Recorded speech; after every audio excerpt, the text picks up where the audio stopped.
Bom, boa noite então a todos. Nós estamos começando ao vivo com mais um podcast Arquivo X.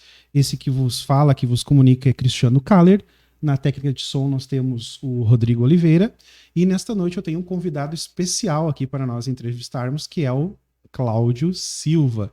Cláudio Silva é este que foi ex-conselheiro tutelar, ex-vereador, ex-prefeito do município de Parobé, também foi assessor da deputada Maria do Rosário e atualmente gestor do Hospital Fêmea em Porto Alegre. Boa noite, Cláudio Silva. Opa, boa noite, Cristiano. Muito obrigado primeiro, viu? Uma satisfação estar aqui contigo e a gente poder conversar um pouquinho sobre a vida, sobre a história, sobre perspectiva, sobre aquilo que acreditamos e sonhamos, né? A vida é assim, a gente tem que se mover também pelos sonhos e isso que tu apresenta é a trajetória. A gente tem uma construção importante no sentido de caminhada conjunta, coletiva, aqui na cidade de Parobé, e que bom a gente poder estar aqui para falar sobre isso. Que legal. Nós aqui do Arquivo X, nós nos sentimos honrados, Cláudio, com a tua presença nesse podcast, porque é o nosso podcast inaugural. É o primeiro que nós estamos fazendo do estúdio, né? Então vai ser muito importante com a tua presença.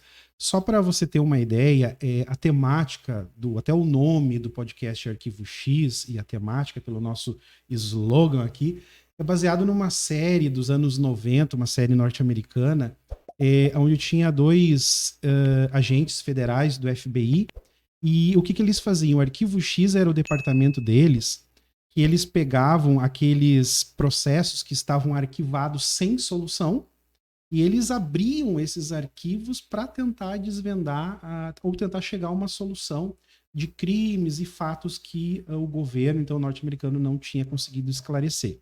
E a ideia do nosso podcast é justamente esse, é pegar os arquivos X, às vezes aquelas temáticas, aqueles assuntos que são melindrosos, ou até mesmo constrangedores, e a gente abre esses arquivos e traz para o debate, traz para a entrevista aqui, e a gente começa a falar sobre eles.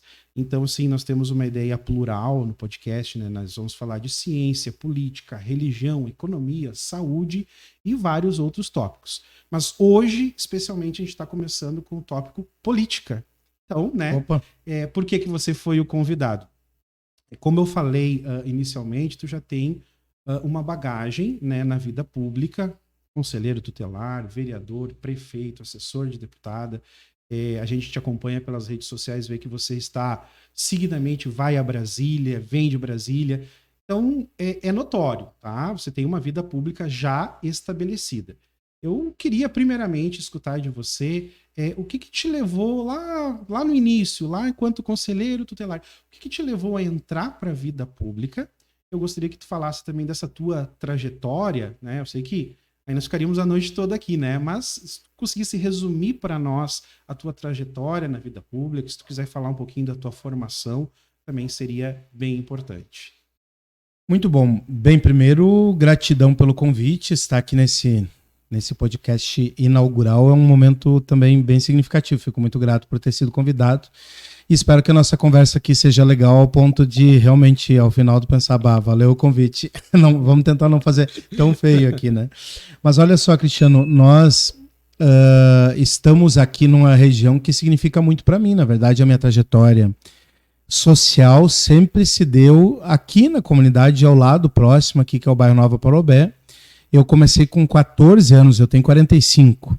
Com 14 anos eu comecei a participar do grupo de jovens. Eu era ali daquela comunidade católica, na frente da escola Adelina da Cunha, na Nova Parobé, e ali iniciou-se um grupo de jovens, então há 30 anos atrás, 31 anos. Era um grupo que a gente, era gurizadinha, né? Você imagina, 14 anos, o meu guri tá fazendo 13, eu fico olhando assim, é um menino, né? Sim. E a gente discutia sobre várias questões, mas também questões sociais, né?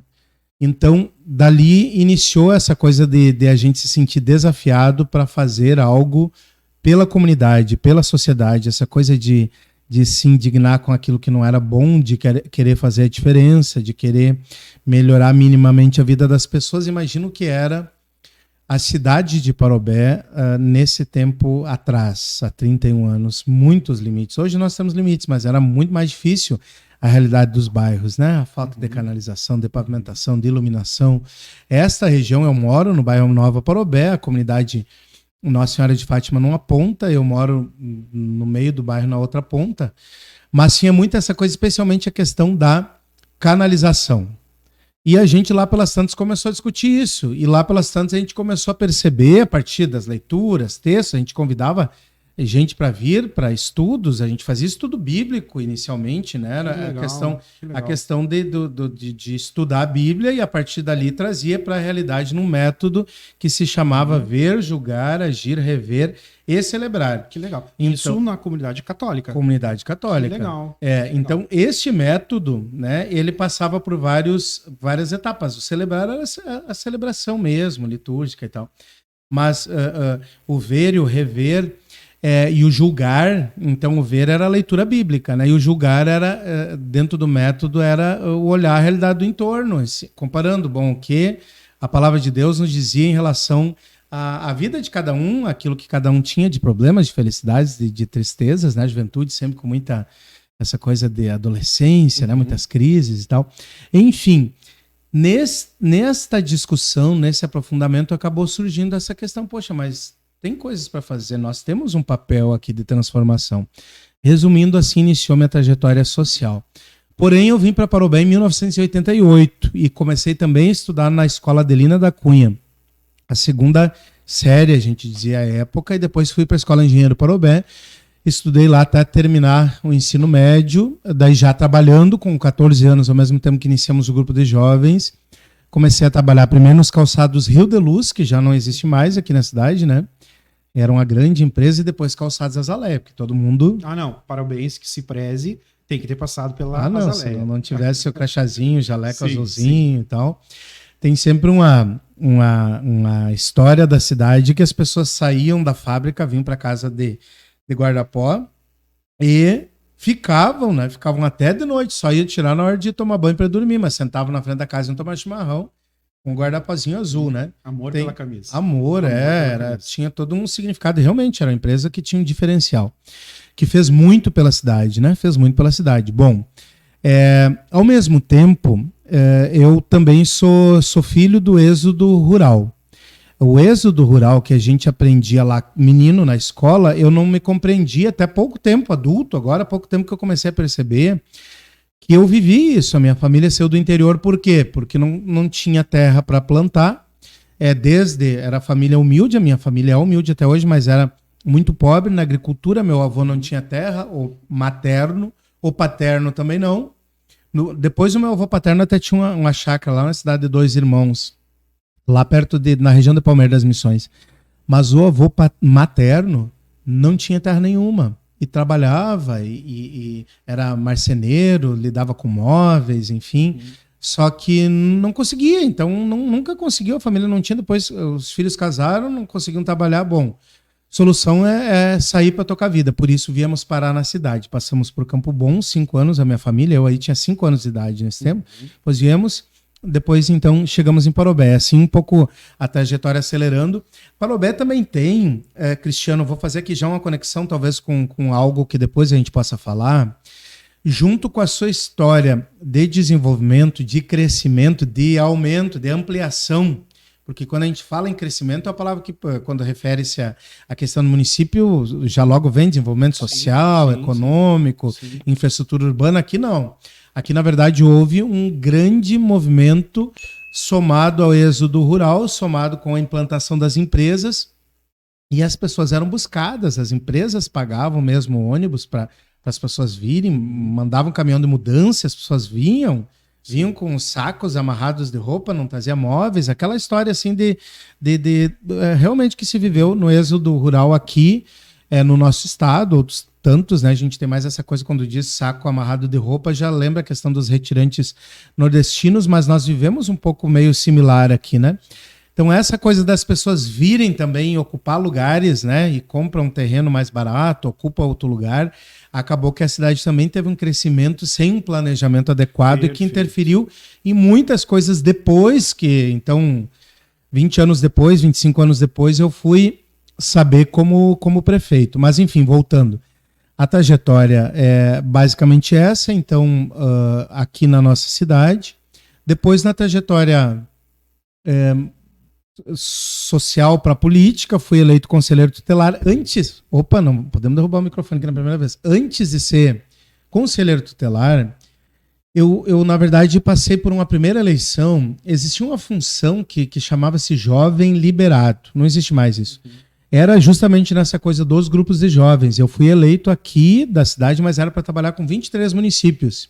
Então, a maior parte do tempo tinha que trabalhar em Novo Hamburgo e atendi esses municípios, inclusive Parobé, que eram todos esses grupos que eram uma época que estava muito ativo e vivo esse trabalho.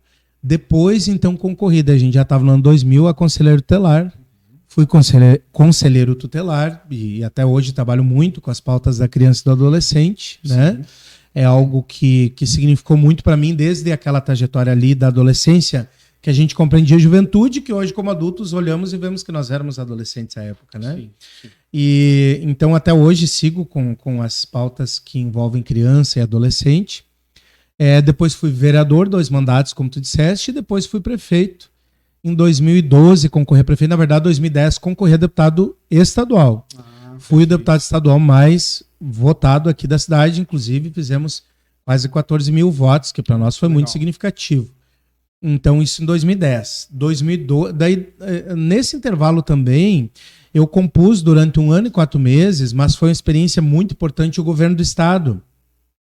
Eu fui diretor-presidente de uma fundação de articulação de políticas públicas para crianças e adolescentes, para pessoas com deficiência, a FADERS, que é o braço do governo do estado que atende esse público. Então foi um período curto, porque eu já tive que voltar para concorrer a prefeito, concorri, elegi, e depois desempenhamos o mandato no decorrer desses 4 anos aqui em Parobé. E nós já estamos em 13 a 16, que foi o período que eu fui prefeito. E quanto à formação, então, eu sou pedagogo, fiz pedagogia e fiz gestão pública.